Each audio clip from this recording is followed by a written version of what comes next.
आज की हमारी जो हेडिंग रहेगी वो रहेगा भ्रूण का विकास। हम लोगों ने कल पढ़ लिया था, ठीक है। उसके आगे हम लोग कंटिन्यू क्लास करते हैं। भ्रूण का विकास हेडिंग डालिए, इसको इंग्लिश में कहते हैं डेवलपमेंट ऑफ एम्ब्रियो। लिखें इसमें एक मेल गैमीट ब्रैकेट में स्पर्म, एक मेल गैमीट ब्रैकेट में स्पर्म, फीमेल गैमीट ब्रैकेट में एग, एक मेल गैमीट ब्रैकेट में स्पर्म, फीमेल गैमीट ब्रैकेट में एग के साथ संयुग्मन की क्रिया करके, दैट मीन्स फ्यूजन की क्रिया करके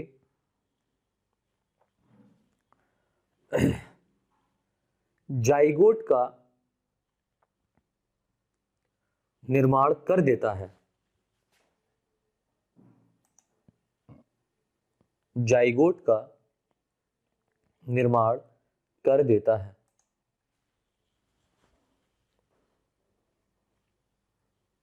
तथा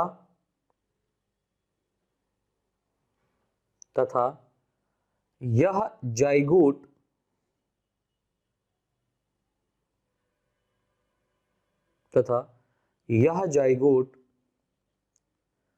फूड और वाटर को एब्जॉर्ब करके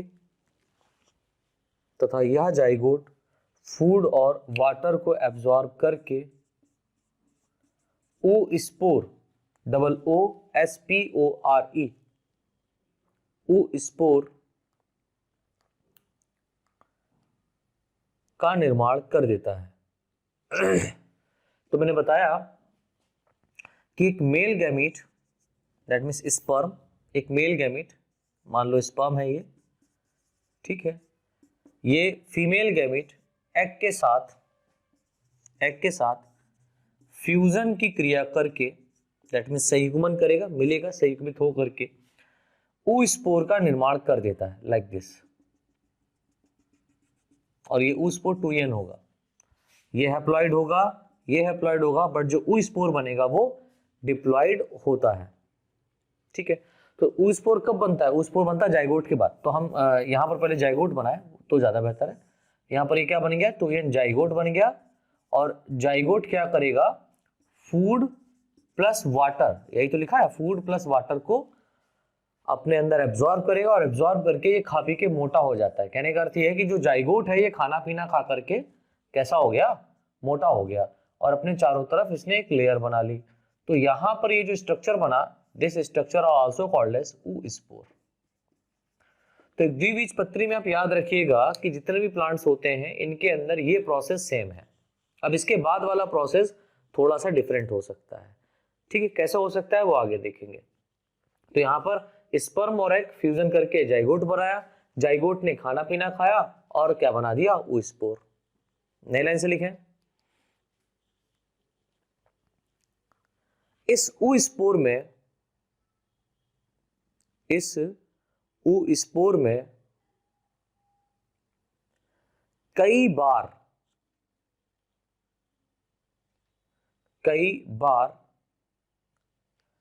विभाजन होता है, दैट मीन्स डिवीजन होता है, कई बार विभाजन होता है,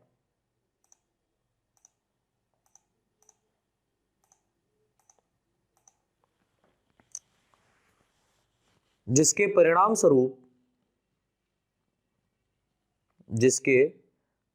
स्वरूप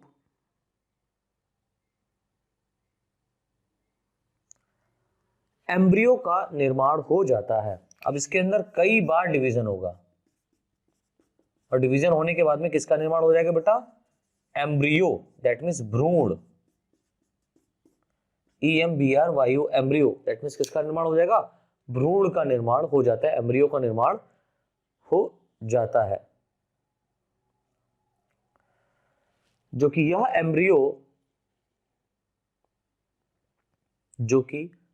एम्ब्रियो एक नए पौधे में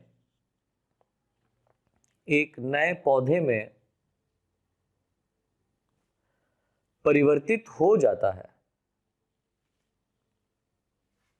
क्योंकि यह एम्ब्रियो एक नए पौधे में परिवर्तित हो जाता है।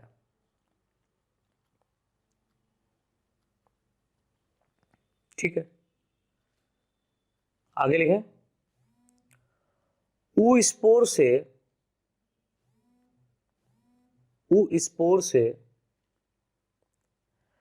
एम्ब्रियो तक, ऊ स्पोर से एम्ब्रियो तक बनने में ऊ स्पोर से एम्ब्रियो तक बनने में कई परिवर्तन, कई चेंजेस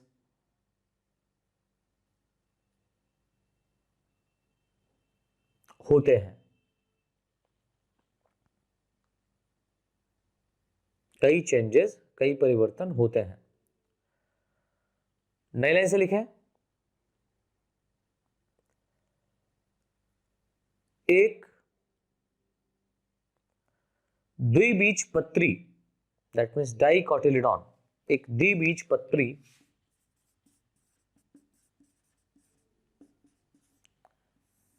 पौधे, डाइकोटिलिडॉन प्लांट, डाइकोटिलिडॉन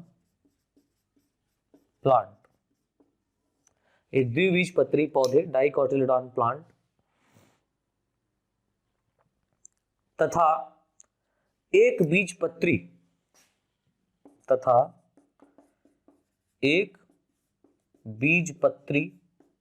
पौधे, that means monocotyledon plant, monocotyledon plant, monocotyledon plant में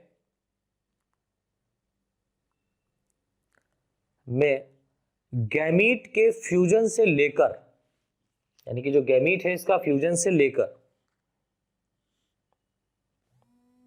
गैमीट से फ्यूजन तक लेकर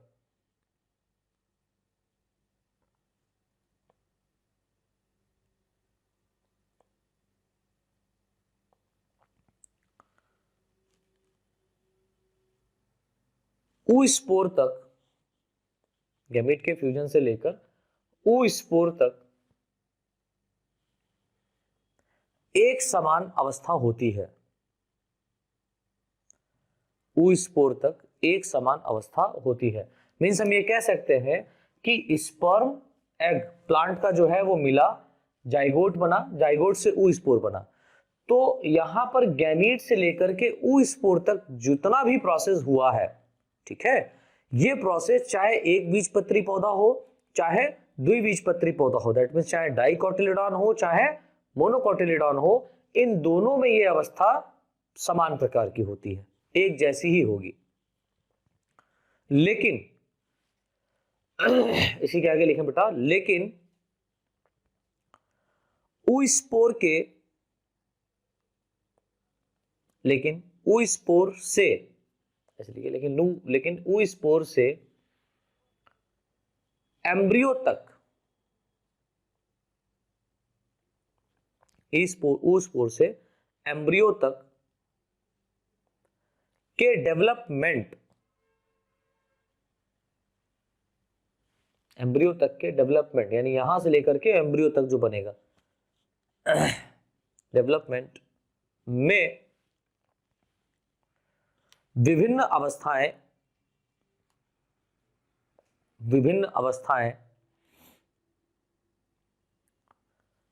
अलग अलग प्रकार की होती हैं। विभिन्न अवस्थाएं अलग अलग प्रकार की होती हैं। तो ये हम लोगों ने बेटा जान लिया कि भ्रूण का विकास किस तरीके से हो रहा है। भ्रूण के विकास में, दैट मीन्स प्लांट के एम्ब्रियो के डेवलपमेंट में, जो हम लोग फ्यूजन से लेकर के, गैमीट के फ्यूजन से लेकर के ऊ स्पोर तक का जो प्रोसेस होगा वो सिमिलर होगा। लेकिन ऊ स्पोर से लेकर के एम्ब्रियो तक, ऊ स्पोर से लेकर के एम्ब्रियो तक का जो प्रोसेस हो रहा है, इसमें विभिन्न प्रकार की अवस्थाएं पाई जा रही हैं। अब ये डिफरेंट टाइप ऑफ जो स्टेजेस हैं उनको समझने के लिए हम लोग द्विबीजपत्री के भ्रूण के विकास को समझेंगे और फिर उसके बाद एक बीजपत्री भ्रूण के विकास को समझेंगे। तो पहली हेडिंग पड़ेगी द्विबीजपत्री भ्रूण का विकास, डेवलपमेंट ऑफ एम्ब्रियो इन डाइकोटिलेडॉन। इसमें लिखें, अच्छा यहां पर मैं जो भी थ्योरी लिखाऊंगा इसी से रिलेटेड डायग्राम भी बनेगा, तो थ्योरी को बहुत ही ध्यान पूर्वक सुनिएगा और बहुत ही ध्यान पूर्वक लिखिएगा, तब आपको द्विबीजपत्री भ्रूण का विकास एकदम अच्छे से समझ में आने वाला है। ठीक है, आप लोगों ने जितने भी लेक्चर अभी तक देखे होंगे या मान लो जितना भी आप लोगों ने एकेडमिक क्लासेस पढ़ी होंगी उनसे डिफरेंट होगी।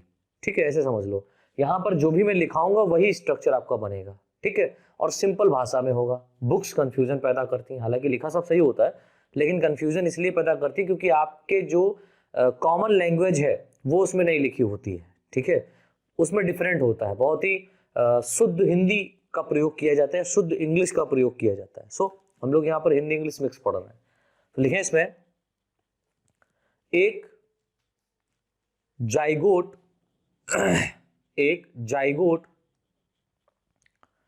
डेवलपमेंट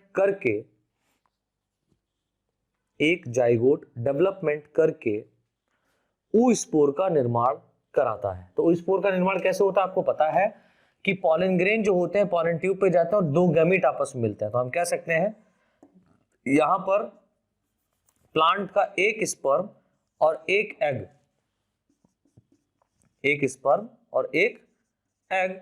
आपस में फ्यूज होकर किसका निर्माण कर दे रहा बेटा? जाइगोट का निर्माण कर दे रहा है। ठीक है, अब ये जो जाइगोट है ये जाइगोट फूड और वाटर का सप्लाई करेगा। दैट मींस फूड और वाटर को क्या करेगा? एब्जॉर्ब करेगा। फूड प्लस वाटर एब्जॉर्ब करेगा और फूड प्लस वाटर एब्जॉर्ब करने के बाद में ये चेंज हो जाएगा। दैट मींस अपने साइज को ग्रो करेगा और बना देगा ऊस्पोर। क्या बना दिया इसने? ऊस्पोर का यहां पर इसने निर्माण कर दिया। तो वही यहां पर थ्योरी में लिखा हुआ है कि एक जाइगोट डेवलप होकर ऊस्पोर का निर्माण कर देता है। ठीक है, आगे लिखें, जिसमें पहला विभाजन, ये जो ऊस्पोर है इसमें पहला डिवीजन होगा। इसमें पहला क्या होगा बेटा? डिवीजन होगा, जिसमें पहला विभाजन अनुप्रस्थ प्रकार का होता है। इसमें पहला विभाजन कैसा होता है? अनुप्रस्थ प्रकार का होता है। तो जिसमें पहला विभाजन कौन सा होगा? ट्रांसवर्स डिवीजन होगा। दैट मींस अनुप्रस्थ प्रकार का यहां पर विभाजन होगा। अब ट्रांसवर्स लॉन्गिट्यूडनल में क्या है? ट्रांसवर्स कहने का मतलब है ये इस तरीके से पट, ये क्या है? अनुप्रस्थ विभाजन। और लॉन्गिट्यूडनल इस तरीके से। तो पट प्रकार का जो विभाजन हो उसको हम लोग बोलते हैं ट्रांसवर्स, और खड़े प्रकार का जो विभाजन हो इस तरीके से अगर विभाजन हो रहा है तो वो क्या कहलाएगा? लॉन्गिट्यूडनल। तो यहां पर ट्रांसवर्स डिवीजन होगा। ट्रांसवर्स डिवीजन होगा तो इसका स्ट्रक्चर कुछ आपको इस प्रकार दिखाई देगा। ठीक है, ऊस्पोर। तो ऊस्पोर में पहला ट्रांसवर्स डिवीजन हो गया है। अब यहां पर इसमें एक सेप्टम ट्रांसवर्सली पड़ जाएगी। दैट मींस दो सेल का यहां पर निर्माण हो जाएगा, एक ऊपर की ओर और एक नीचे की ओर। समझ रहे हो? तो यहां पर पहला डिवीजन हो गया ट्रांसवर्स। उस ट्रांसवर्स डिवीजन में एक ऊपर की ओर सेल बनी और नीचे की ओर सेल बनी। तो यहां पर जो ऊपर की ओर सेल पाई जाती है इस सेल को हम लोग बोलते हैं एपिकल सेल। क्या बोलते हैं? एपिकल सेल, या इसको हम लोग बोलते हैं टर्मिनल सेल, या इसको हम लोग बोलते हैं एम्ब्रियोनल सेल। इसके तीन नाम है। तो जो ऊपर की ओर सेल पाई जा रही है इसको हम लोग बोल रहे हैं टर्मिनल सेल, लिख लो। या इसको हम लोग बोलते हैं embryonal cell, EMBRYONAL, embryonal cell. या इसी को हम लोग एक और नाम से जानते हैं, उसको हम लोग बोलते हैं apical cell. Apical cell, apical कोशिका। तो अगर आप इन तीनों के पहले पहले अक्षर को मिलाएं तो बनता है TEA। टी माने क्या होती है? चाय। टी मीन्स क्या होता है बेटा? चाय। और चाय का उच्चारण हमें किसी से मिलता जुलता मिल रहा है, जैसे चला जा। चला जा एक प्रकार का एंड था ओव्यूल के अंदर, तो ओव्यूल में चलाजा एंड की ओर, ऊपर की ओर जो सेल पाई जाएगी, किसमें, जाइगोट में। जाइगोट में जो ट्रांसवर्स डिवीजन होगा, इसमें जो ऊपर की ओर जो सेल होगी उसको हम लोग बोलेंगे टर्मिनल सेल या एम्ब्रियोनल सेल या एपिकल सेल। टर्मिनल का टी, एम्ब्रियोनल का ई, एपिकल का ए, तीनों को मिलाकर के बनता है टी। टी माने होती है चाय, चाय मतलब चलाजा। चलाजा एंड की तरफ कौन सी सेल पाई जाती है, ये क्वेश्चन कई बार पुट अप हुआ है। तो आप कहेंगे सर चलाजा एंड की तरफ एम्ब्रियोनिक डेवलपमेंट में एपिकल सेल, एम्ब्रियोनल सेल या टर्मिनल सेल पाई जाती है। इन तीनों में, तीनों एक ही है, एक ही कोशिका के तीन नाम है, ठीक है। तो क्या लिखा, दो कोशिकाओं का निर्माण हो जाता है, विभाजन होता है, जिसके परिणाम स्वरूप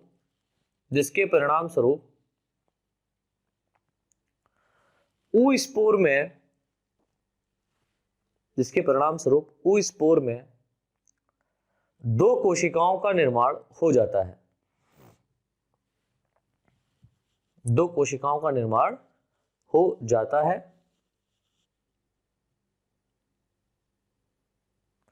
जिसमें एक कोशिका यानी एक सेल, जिसमें एक सेल चलाजा एंड की ओर, जिसमें एक सेल चलाजा एंड की ओर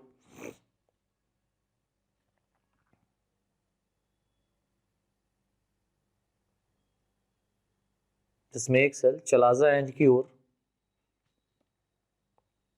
पाई जाती है, जिसे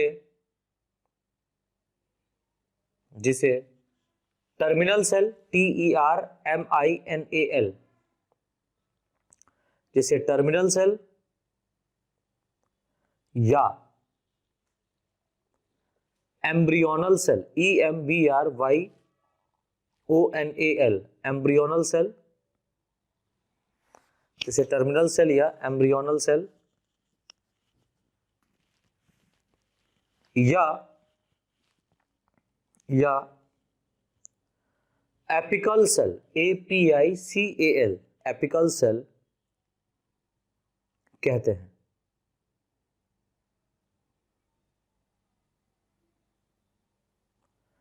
तथा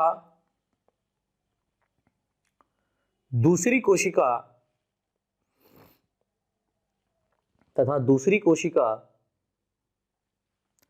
माइक्रोपाइल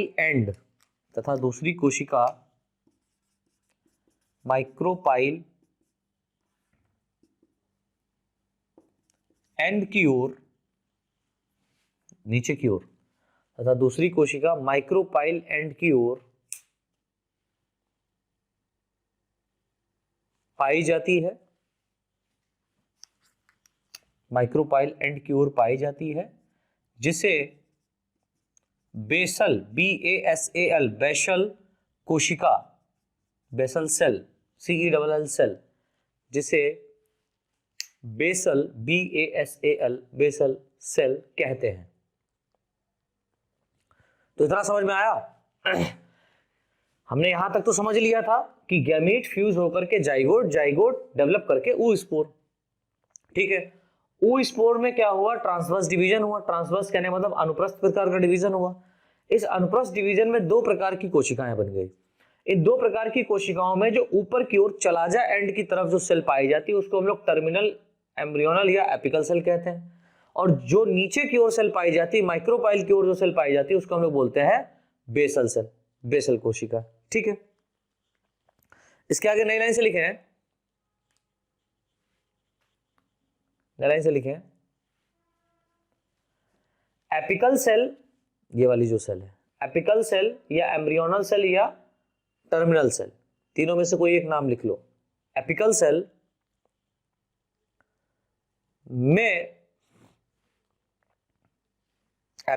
में वर्टिकल डिवीजन, वर्टिकल कहने का मतलब खड़ा खड़ा, जिसे लॉन्गिट्यूडनल भी हम लोग बोलते हैं, ठीक है। ट्रांसवर्स मतलब पट, वर्टिकल मतलब खड़ा खड़ा, लॉन्गिट्यूडनल।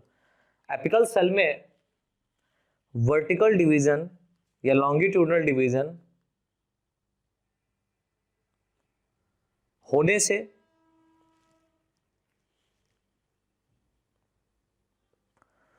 दो कोशिकीय अवस्था, टू सेल्ड स्टेज, दो कोशिकीय अवस्था बनती है, दो कोशिकीय अवस्था बनती है जिसमें एक बार पुनः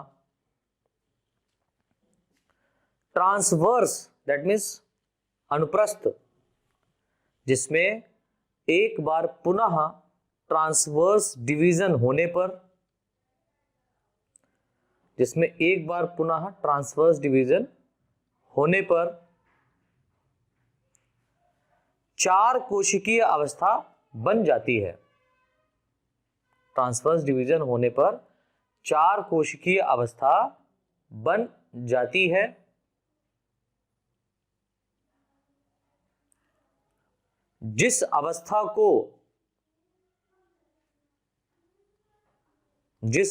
को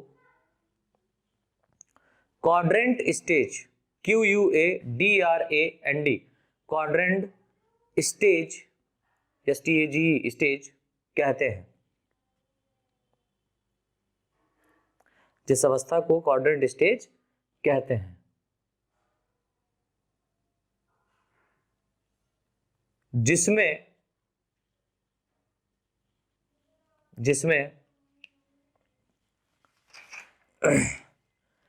एक बार और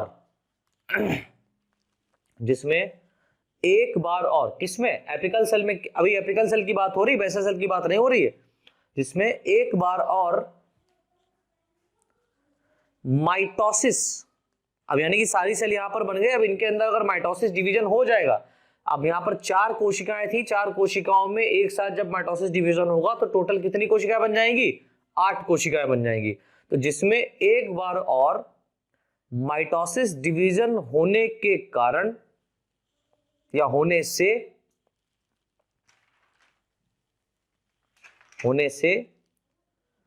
8 कोशिकीय संरचना का निर्माण हो जाता है। 8 कोशिकीय संरचना का निर्माण हो जाता है, जिसे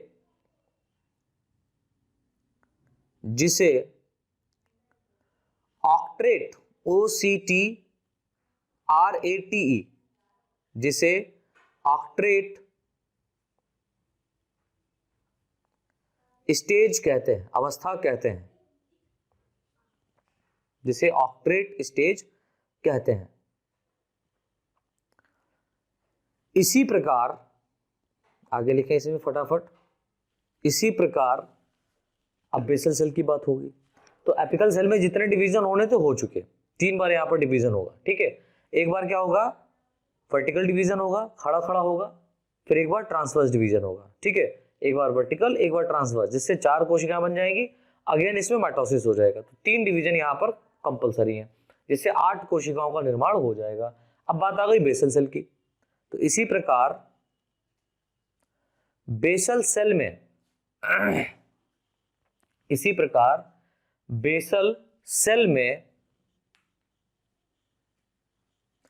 कई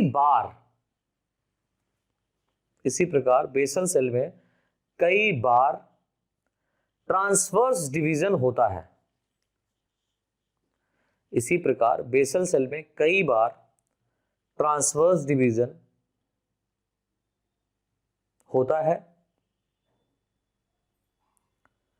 जिसके कारण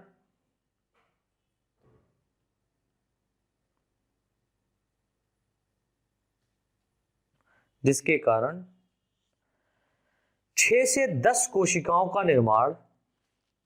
अब बेसल सेल में लगातार ट्रांसवर्स डिवीजन ही हो रहा है, यहां पर वर्टिकल डिवीजन देखने को नहीं मिलेगा। तो एक क्वेश्चन पुटअप होता है, पूछा जाता है कि बताइए भैया टर्मिनल सेल और बेसल सेल में कौन कौन से प्रकार के विभाजन होंगे? तो आप कहेंगे सर टर्मिनल सेल में एक बार वर्टिकल डिवीजन होगा, एक बार ट्रांसवर्स डिवीजन होगा, इन दोनों के बाद में फिर अगेन इसमें क्या होगा? माइटोसिस डिवीजन होगा। लेकिन अगर हम लोग बेसल सेल की बात करें तो बेसल सेल में सिर्फ और सिर्फ ट्रांसवर्स डिवीजन ही होता है, यहां पर वर्टिकल डिवीजन नहीं पाया जाता है। बड़ा सिंपल तरीके से समझा रहे हैं, बस आपके दिमाग में घुस जाए। ठीक है, तो मैंने क्या बताया, 6 से 10 कोशिकाओं का निर्माण हो जाता है। ठीक है, जिन्हें सस्पेंसर, जिन्हें क्या कहते हैं? सस्पेंसर या एम्ब्रियोनल, जिन्हें सस्पेंसर या एम्ब्रियोनल सेल्स कहते हैं। तो ये सस्पेंसर सेल्स या एम्ब्रियोनल सेल्स किससे बनती हैं? बेसल सेल के लगातार ट्रांसवर्स डिवीजन के कारण बनती हैं। ठीक है, अब यहां पर हम लोग थोड़ा समझ लेते हैं डायग्राम में। तो मैंने बताया, क्या बताया कि जो टर्मिनल सेल है या जो एपिकल सेल है, मैं यहां पर लिख रहा हूं, आप समझिए, जो एपिकल सेल है इसमें वन टाइम क्या होगा? वर्टिकल डिवीजन होगा, वर्टिकल डिवीजन होगा, और वन टाइम क्या होगा? ट्रांसवर्स डिवीजन होगा, ट्रांसवर्स डिवीजन होगा। यानी कि ये जो मैं सीरियल लिख रहा हूं उसी तरीके से होगा, एक बार वर्टिकल डिवीजन, एक बार ट्रांसवर्स डिवीजन, और फिर अगेन इसमें क्या हो जाएगा? एक बार माइटोसिस डिवीजन होगा। सारी की सारी कोशिकाओं में, सारी की सारी कोशिकाओं में एक बार अगेन क्या हो जाएगा? माइटोसिस डिवीजन होगा। ये तो एपिकल सेल की बात हो गई। सर बेसल सेल में क्या होगा? तो बेसल सेल की अगर हम लोग जब बात करेंगे तो बेसल सेल में, क्या होगा? स्पेशली बेसल सेल में आपका लगातार ट्रांसवर्स डिवीजन ही होता है। तो कंटिन्यूअस ट्रांसवर्स डिवीजन ही होगा, ट्रांसवर्स डिवीजन। तो इसमें लगातार आपका क्या पाया जाएगा? ट्रांसवर्स डिवीजन पाया जाता है, इस बात को याद रख लेना। तो फिर से मैं रिपीट कर दे रहा हूं, एपिकल सेल में एक वर्टिकल डिवीजन होगा, दैट मींस खड़ा खड़ा, एक ट्रांसवर्स डिवीजन होगा, बट एक माइटोसिस डिवीजन होगा, एक बार माइटोसिस डिवीजन होगा। और बेसल सेल में क्या होगा? लगातार ट्रांसवर्स डिवीजन होता रहता है, जिसके कारण एक नई कोशिका या एक नया स्ट्रक्चर फॉर्म होता है। कौन सा फॉर्म होता है देख लेते हैं। तो यहां पर हमने बताया कि टर्मिनल सेल में 8 कोशिकाएं बनती हैं। तो पहले आप लोग बनाइएगा, मत सिर्फ समझिए। पहले क्या होगा? इस प्रकार की कोशिका में वर्टिकल डिवीजन होगा, राइट? इस प्रकार की कोशिका में क्या होगा? वर्टिकल डिवीजन होगा, और फिर ट्रांसवर्स डिवीजन होगा। तो यहां पर इस तरीके से क्या हो जाएगा? ट्रांसवर्स डिवीजन हो गया। तो टोटल कितनी सेल बन गई? समझो भाई, मान लो ये है आपका ओ स्पोर का डिविजनल वाला phase, that means transverse division इसमें हो चुका है। तो इसमें ट्रांसवर्स डिवीजन ये अकर हो चुका है, राइट? अब इसमें क्या होगा? मैंने बताया जो बेसल सेल है, सॉरी जो एपिकल सेल है, इसमें एक बार वर्टिकल डिवीजन होगा, ठीक है, जिसके उपरांत कितनी कोशिकाएं बन जाएंगी? यहां पर 2 कोशिकाएं बन जाएंगी, ठीक है, जिसके उपरांत यहां पर 2 कोशिकाएं बन जाती हैं। अब अगेन इसमें क्या होगा? ट्रांसवर्स डिवीजन होगा। जब इसी में अगेन ट्रांसवर्स डिवीजन हो जाएगा तो टोटल कितनी कोशिकाएं बन गई? 4 कोशिकाएं बन गई, ठीक है। तो यहां पर हमने देखा कि जो टर्मिनल सेल, एम्ब्रियोनल सेल या एपिकल सेल है, इसमें एक बार वर्टिकल डिवीजन, एक बार ट्रांसवर्स डिवीजन। अभी जो 4 कोशिकाएं बनी है, इन 4 कोशिकाओं में जब एक बार माइटोसिस डिवीजन हो जाएगा, एक बार जब इनमें क्या हो जाए? माइटोसिस डिवीजन हो जाएगा, तो अगेन इसमें कितनी कोशिकाएं बन जाएंगी? 4 और बन जाएंगी। तो टोटल कितनी हो जाएंगी? लाइक 4 ये हो गई और 4 ये हो गई। तो टोटल कितनी कोशिकाएं बन गई? 8 कोशिकाओं का यहां पर निर्माण हो गया। फिर मैंने बताया कि जो बेसल सेल है, इसमें लगातार क्या होता है? ट्रांसवर्स डिवीजन होता है। लाइक लगातार इसमें ट्रांसवर्स डिवीजन होता है, इसमें वर्टिकल डिवीजन नहीं होता। जब इसमें लगातार ट्रांसवर्स डिवीजन होगा तो ये 6 से 7 कोशिकाओं या 8 कोशिकाओं का निर्माण करता है।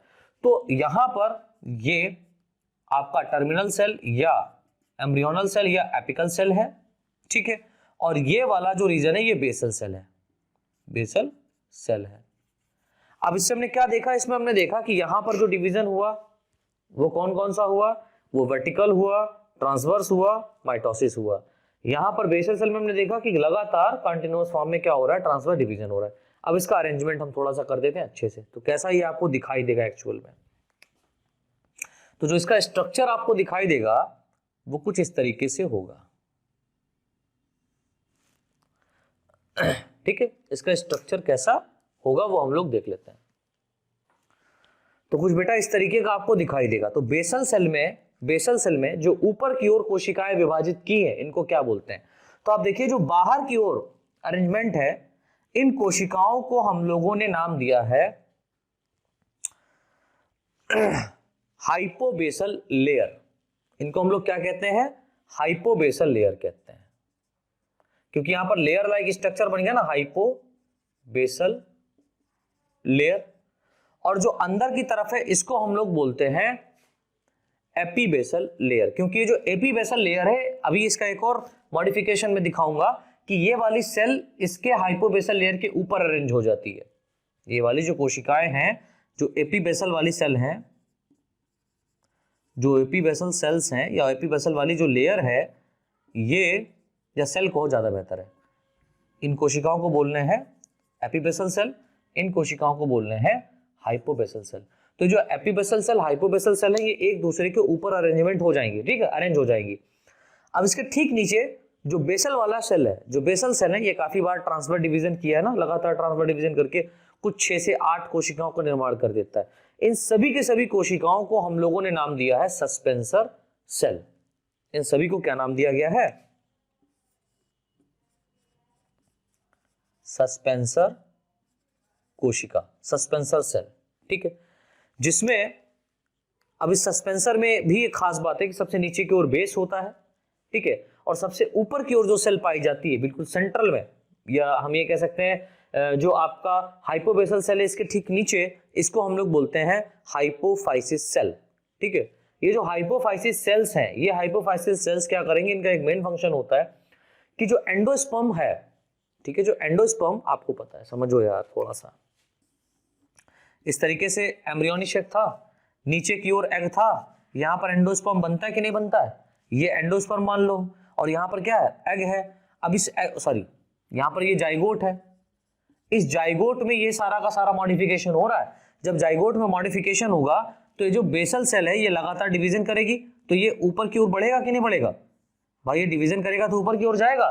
तो यहां पर जो सस्पेंसर सेल है, इस सस्पेंसर सेल में हाइपोफाइसिस सेल्स पाई जाती है। इन हाइपोफाइसिस सेल का मेन फंक्शन होता है कि जो यहां पर हाइपोबेसल सेल और एपीबेसल सेल के अंदर जो और भी मॉडिफिकेशन होना है उसके लिए फूड के अरेंजमेंट, जब embryonic growth, that means embryo जब बनेगा, तो इस एम्ब्रियो को हम ये कह सकते हैं, इस एम्ब्रियो को हम ये कह सकते हैं एंडोस्पर्म की तरफ, एंडोस्पर्म की ओर ढकेलने का काम करता है, ऊपर की ओर भेज रहा है, जाओ तुम ऊपर जाओ, एंडोस्पर्म ऊपर है, तो एंडोस्पर्म की तरफ एम्ब्रियो कब जाएगा, जब सस्पेंसर सेल में आपकी कौन सी सेल, हाइपोफाइसिस सेल्स डिवाइड करके ऊपर की ओर ग्रो करेंगी। समझ में आ रहा है। तो ये सेल्स का मेन फंक्शन होता है, अभी मैं आगे बताऊंगा, लिखाऊंगा अभी, ठीक है। तो यहां तक हम लोगों ने समझ लिया। अब इसके आगे लिखें, तो मैंने बताया सस्पेंसर सेल, या इसी को हम लोग एक और नाम दिए हैं क्या, एम्ब्रियोनिक सेल या एम्ब्रियोनल सेल। एम्ब्रियोनल सेल क्यों, क्योंकि ये एम्ब्रियो को एंडोस्पर्म की ओर क्या करता है, ढकेलता है, बढ़ाता है। चलो आगे लिखें, एपिकल सेल में, ये वाला ऊपर की ओर एपिकल सेल, टर्मिनल सेल या एम्ब्रियोनल सेल। एपिकल सेल में 8 कोशिकीय संरचना के, एपिकल सेल में 8 कोशिकीय संरचना के निर्माण के बाद, फॉर्मेशन के बाद,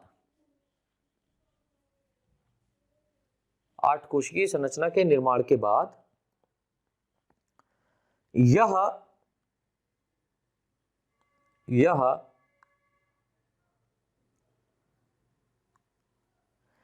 एक दूसरे से अलग हो जाती हैं। 8 कोशिकीय संरचना बन गया, अब ये एक दूसरे से अलग हो जाएंगी। निर्माण के बाद या एक दूसरे से अलग हो जाती हैं, जिसमें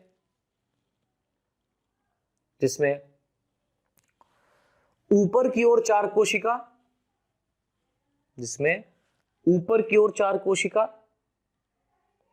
तथा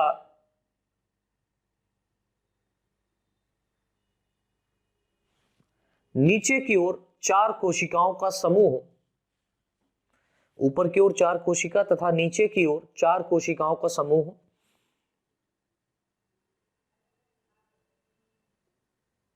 बन जाता है।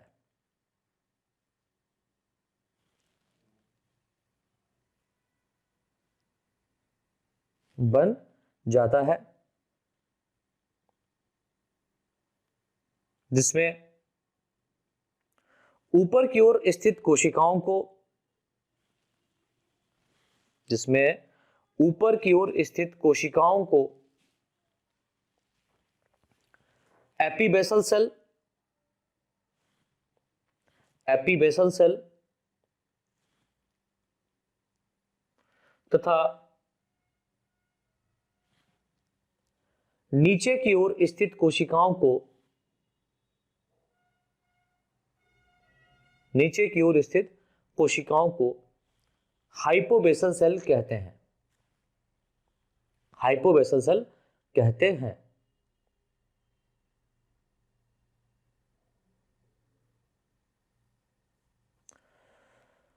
जो आगे चलकर, जब एम्ब्रियो का हम ये कह सकते हैं जर्मिनेशन होगा, उस समय जो आगे चलकर प्लूम्यूल, जो आगे चलकर plumule comma radical comma plumule comma radical comma cotyledon comma hypocotyl HYPOCOTYLE hypocotyl तथा रूट कैप, जो रूट होती है उस रूट के ऊपर आप देखेंगे टिप पे, जो रूट की टिप होती है उस पर एक कैप नुमा संरचना पाई जाती है। क्यों? क्योंकि रूट का जो टिप होता है वहां पर जो सेल्स पाई जाती है बहुत ही स्मूथ होती हैं, ये सेल डैमेज ना कर जाएं और ये सेल ज्यादा ग्रोथ करती हैं, तो सेल डैमेज ना कर जाएं इसके लिए नेचर ने इसको एक टोपी दी है, कैप दिया है कि तुम इसको लगाओ और अपनी जड़ को बचाओ। ठीक है, किसने दिया है? नेचर ने। इसको हम लोग भगवान कहते हैं। तो रूट कैप आदि का निर्माण करती हैं, आदि का निर्माण करती हैं। तो हम लोग इसका आगे का अरेंजमेंट देखते हैं किस तरीके से होता है, डायग्राम बना लें। तो इस तरीके से हमने अरेंजमेंट देखा। तो ऊपर की ओर जो सेल अरेंज हुई है इसको हम लोग बोलते हैं एपीबेसल सेल, दैट मींस एक लेयर बनाएगी जिसको हम लोग एपीबेसल लेयर कहेंगे, एपीबेसल लेयर। और एक नीचे की ओर अरेंजमेंट हुआ है जिसको हम लोग बोलते हैं हाइपोबेसल लेयर। ठीक है, ये वाला, इसको हम लोग बोलते हैं हाइपोबेसल लेयर। और जो नीचे की ओर पाया जा रहा है डेफिनेटली तो सस्पेंसर ये है, आपको मालूम है। और इस सस्पेंसर सेल में जो ये वाली सेल्स पाई जा रही है इसको हम लोग बोलते हैं हाइपोफाइसिस, हाइपोफाइसिस सेल्स। और ये है बेसल सेल। ठीक है, बेसल सेल बोल सकते हैं या हम इसको बोलते हैं सस्पेंसर सेल, ज्यादा बेहतर है। ये सस्पेंसर सेल। ठीक है, तो इस तरीके से स्ट्रक्चर बनता है। अब इसके बाद में आगे लिखे नई लाइन से, जब ये कंडीशन हो जाएगी तो उसके बाद वाली कहानी क्या है लिखे, नए से लिखे। सस्पेंसर या एम्ब्रियोनल सेल में,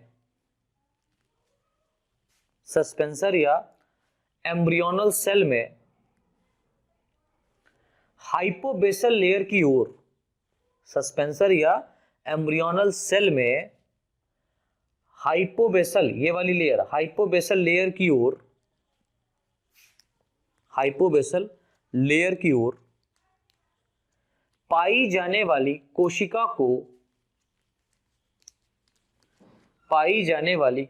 को हाइपोफाइसिस, HYPOPHYSIS, हाइपोफाइसिस सेल या कोशिका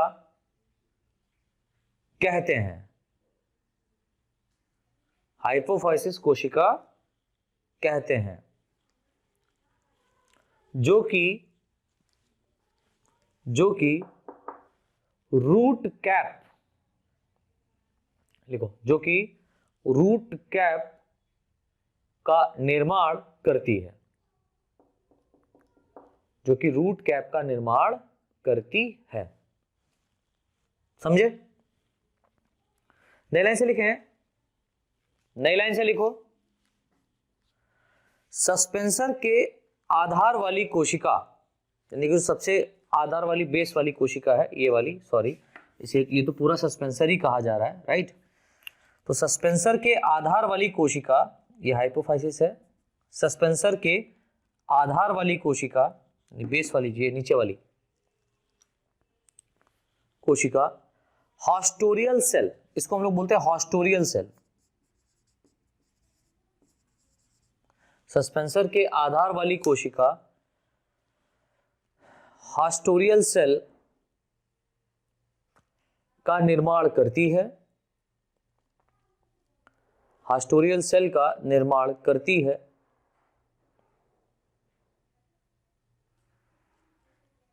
जो कि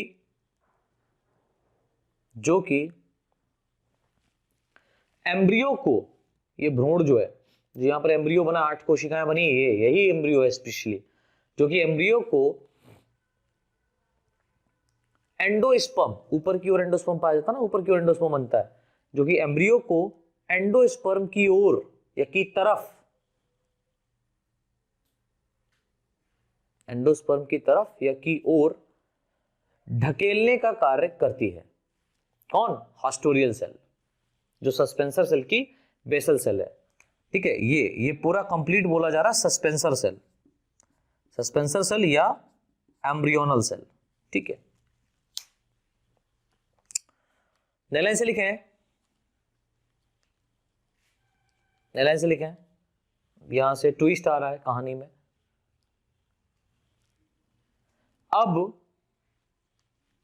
अब एपीबेसल सेल,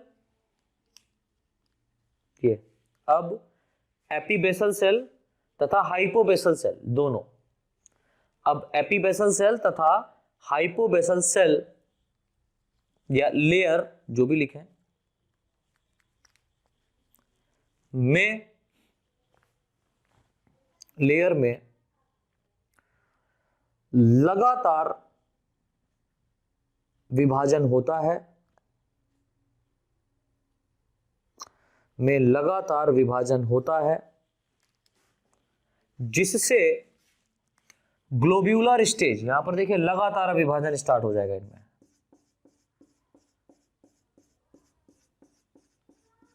ठीक है, ये सब आपस में ही डिवीजन हो गया, लगातार विभाजन होता है, जिसे ग्लोब्यूलर स्टेज, ये जो स्टेज बोली जाएगी इसको हम लोग बोलेंगे ग्लोब्यूलर, जिसे ग्लोब्यूलर स्टेज कहते हैं, जिसे ग्लोब्यूलर स्टेज कहते हैं। तथा यह globular stage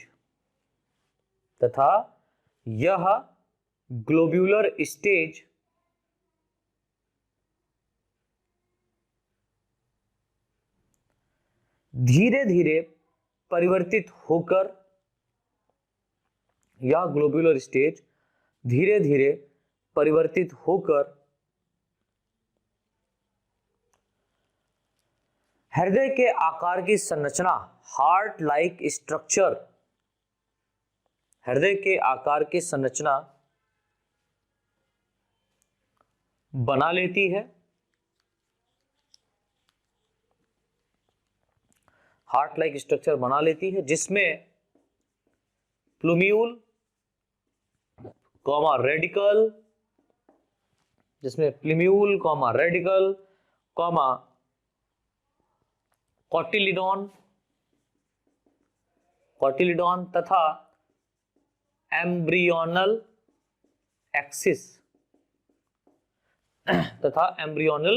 axis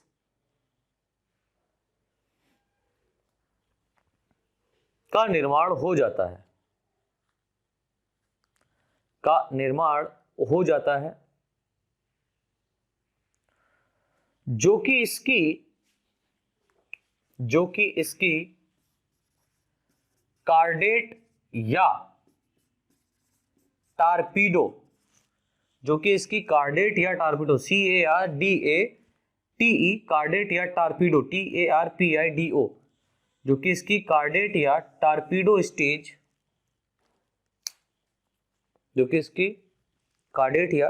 torpedo stage में परिवर्तित हो जाता है।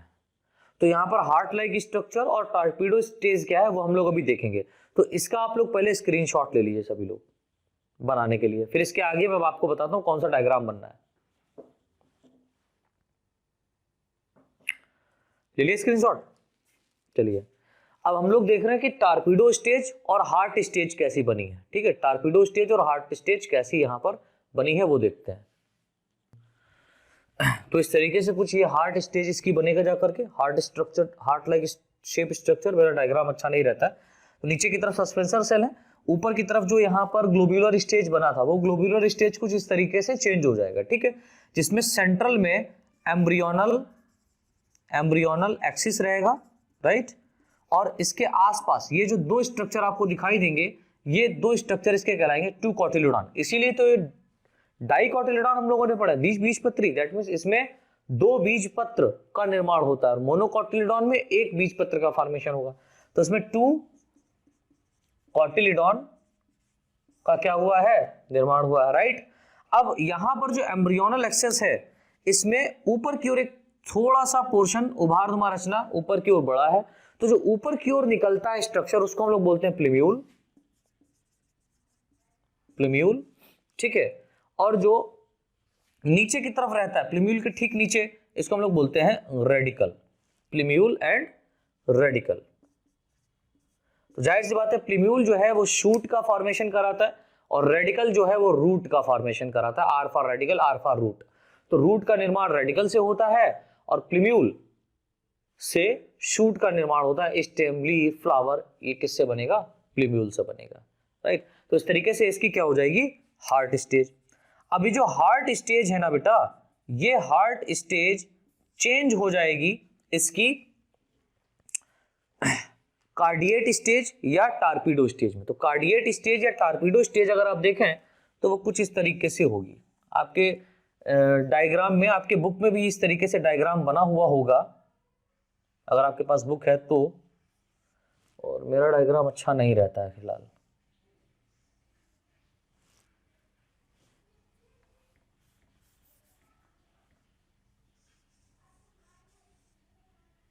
इस तरीके से, ठीक है।